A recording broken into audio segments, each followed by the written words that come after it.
2021년 올해 샌디에고에서 태어난 11살짜리 발렌시아라는 어린이가 그린 그림이 요즘 언론을 타고 있습니다. 좀 난리가 났죠. 피카소가 66세에 그렸던 그림과 비슷한 수준이라고들 이야기를 합니다. 이는 또 있었죠. 2011년도인가요? 호주에 산 4살짜리 여자아이가 그린 추상화가 2,600만원대에 거래되었다는 뉴스도 예전에 있었습니다. 많잖아요. 그 말고도요. 코끼리가 그린 그림, 돼지나 원숭이가 그린 그림, 이런 그림들이 몇백만원, 몇천만원에 거래되었다는 해외 토픽도 가끔 들리기도 합니다. 이제는 세상이 얼마나 많이 변했는지 생물이 아니라 컴퓨터 프로그램인 인공지능이 생성한 그림이 미술시장을 장악하고 있다는 토픽이 뜨고 있습니다. 안녕하세요. 미술시장의 새로운 패러다임을 구축해 나가고 있는 미술만평 206회차 박정수입니다. 오늘 또 열일하고 계신 만평이님들과 만평이님들이 딱 만평 사는 그날까지 계속되는 미술만평 되겠습니다. 다시 한번 말씀드리지만은 오래전부터 돼지나 코끼리나 원숭이, 심지어는 물개가 그린 그림이 예술이냐 아니냐로 문제가 되기도 했었습니다. 근데 요즘은 좀 많이 다르긴 하죠. 예술 작품이 아니죠. 이제 예술가냐 아니냐 된 문제까지 와 있고요. 상업 기술이냐 상업 예술이냐라는 문제로 현재의 미술 시장이 시끄럽기도 합니다. 인공지능 화가가 인간 화가를 추월할 것인가에 대한 것은 문제가 되지 않습니다. 문제 아닌 것 같습니다. 예술이냐 아니냐의 문제도 마찬가지입니다. 컴퓨터 프로그램을 사용해서 그림처럼 캔버스에 출력하고 3D 프로그램을 활용해서 입체물을 만든 다음에 그것을 돌공장이나 스테인리스 공장에 보내면요, 크게 뻥튀기 되어가지고 훌륭한 작품으로 탄생하는 것을 보면요, 요즘 실제로 그러고 있잖아요. 현대미술은 어떤 재능의 문제가 아니라 아이디어 문제가 아닌가라는 생각까지도 하게 됩니다. 세상이 참 많이 변하고 있습니다. 그뿐만인가, 영화를 봐도 그렇죠. 복제 인간과 관련된 아일랜드라는 영화가 있었죠. 그리고 또 있죠. 자신을 대행하고 있는 로봇을 통해 사회활동을 하는 그때 브루스 윌리스가 주연했었나요? 서로게이트라는 영화도 있습니다. 근데 이거 자취하고요. 오늘은 지금부터 오늘의 주제인 예술품으로 인정받게 되는 어떻게 하면 예술품이 될 것인가라는 것을 조금 어렵게 이야기 한번 해보려고 합니다. 예술학 또는 미학적 관계에 대해 얘기해 보려고 합니다. 처음부터 어렵습니다. 이게 왜 어렵다고 느껴지는가 하면요, 낯선 용어들의 사용 방법이 일상생활과 차이 날 수 있고 해석의 정도가 다르기 때문에 어렵게 들리기도 합니다. 그러면서 본격적으로 들어가기 전에 좋아요와 구독, 알림 좀 눌러주시면요, 더 좋은 이야기가 있는 미술만평이 되겠습니다. 고맙습니다. 가장 기본적인 요소로 예술이라는 것은 무엇이든지 가능하죠. 이래 붙여도 예술, 저래 붙여도 예술 가능합니다. 그런데 예술 작품으로 인정받기 위해서는 예술가의 지속적인 사회활동이 필요합니다. 당장 예술품이라 할지라도 그것이 10년 후, 20년 후에도 예술품으로 잔존하기 위해서는 예술가의 사회활동이 곁들여져야 된다는 이야기죠. 과거를 기반으로 한 현재의 확인 절차가 미래에도 작품 활동을 할 것이라는 신뢰를 주기 때문이죠. 이런 것은요, 예술품의 유통과 소유, 이런 부분과 대단히 많이 관련되어져 있습니다. 혹시 않은 소유가 뭔 상관이냐? 사고 팔고 이게 무슨 예술과 상관 있느냐? 하겠지만요, 예술 작품이 유통을 통한 소유라는 것은 돈과 관련되어져 있고요.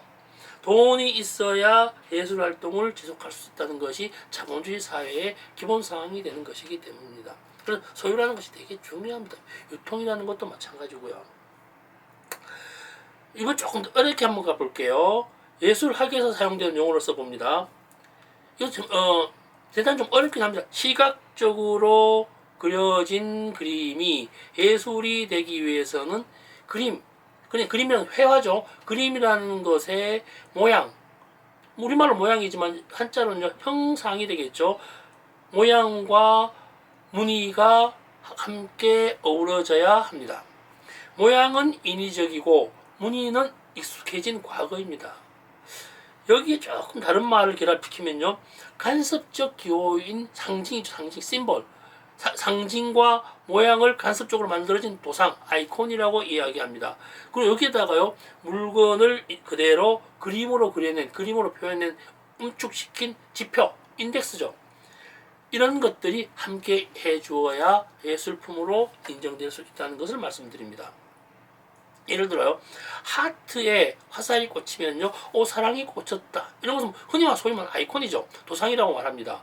교과서에, 우리 옛날 사회과 보도 교과서 있죠. 거기에 보면 학교 표식이 있죠. 세모나게 네모 있는 거하고, 논 표시는요 진짜 비슷하게 생긴 거 있잖아요. 그런 것들이 이 산 뭐 이런 거 맞죠. 방향이나 목적을 나타내는 것을 지표라고 이야기합니다. 그러니까요, 예술 작품으로 인정받기 위해서는 심볼과 아이콘과 인덱스가 혼용되어져야 한다는 것이죠.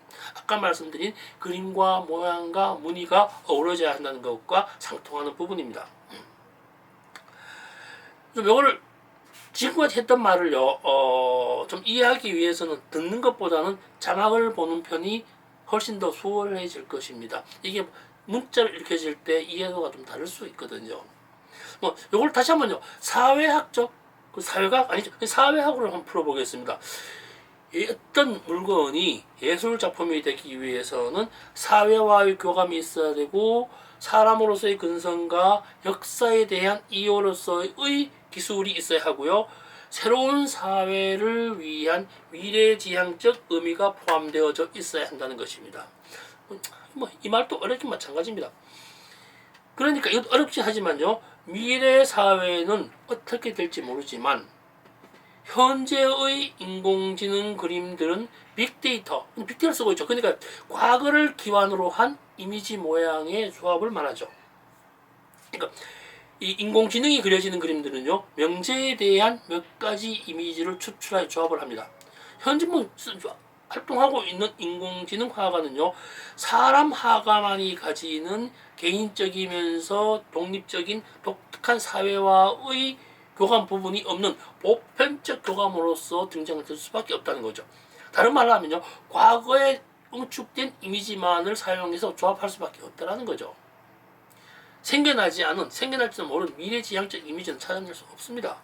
그래서 일련의 그림 기술자와 달리 화가는 독창적 이미지를 그려야 한다고 했습니다. 독창적이게 이런 많이 하죠. 여기서 제일 중요한 말입니다. 여기서 독창성이라고 하는 것은 사회와의 소통 경로가 확보된 상태여야 한다는 것을 의미합니다.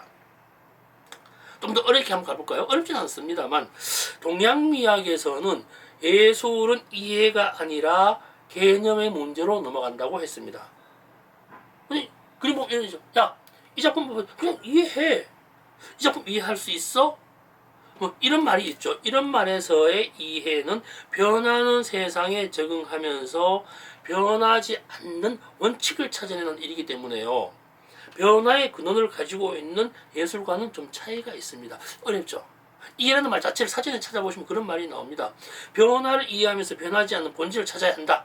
찾아낼 수 있다. 그것을 이해라고 하죠. 이러한 예술에 대해서요, 서양에서는 대상을 알아가는 것이지만요, 동양에서는 대상에 대한 보통의 지식을 습득해 나가는 것이라고 이야기를 했습니다. 예술에 대해서 좋다, 나쁘다, 선하다, 악하다, 예쁘다, 추하다, 사실이냐 진실이냐 등 이런 어떤 대별적 관계로 예술품을 이해해서는 안 됩니다. 대별로 보는 것은 과거의 무엇과 비교 견주는 것이거든요. 근데 창의라고 하는 것이 생겨나는 것은 비교할 수 없는, 비견될 수 없는 그 무엇인가가 없어야 한다는 것이 창의라고 하고 새로운 것이라고 이야기를 합니다. 동양 철학에서 말하는 지는 아는 것, 선은 행하는 것, 미는 창의하는 것으로의 접근입니다.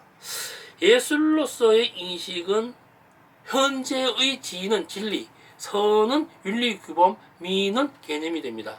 이런 것들이 처음에 말씀드렸던 그림과 모양과 무늬 이러한 부분과의 연결점이라고 이해하시면 좋을 것 같습니다. 어렵습니다. 오늘 참 많이 어렵죠. 그러니까요.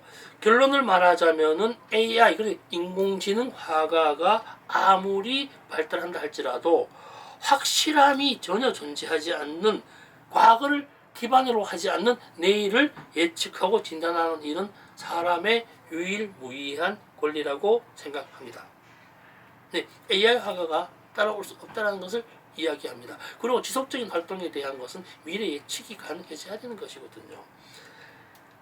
천재적 화가라고 칭송받던 어린이가 사회와의 교감이 시작되는 청소년을 지나 사회인이 되는 어른이 되었을 때 온전한 예술 가치를 창작해낼 수 어렵게 된다는 것이 사실일 경우로 많이 나타나고 있었습니다. 오늘 이야기는 좀 어렵습니다. 고맙습니다.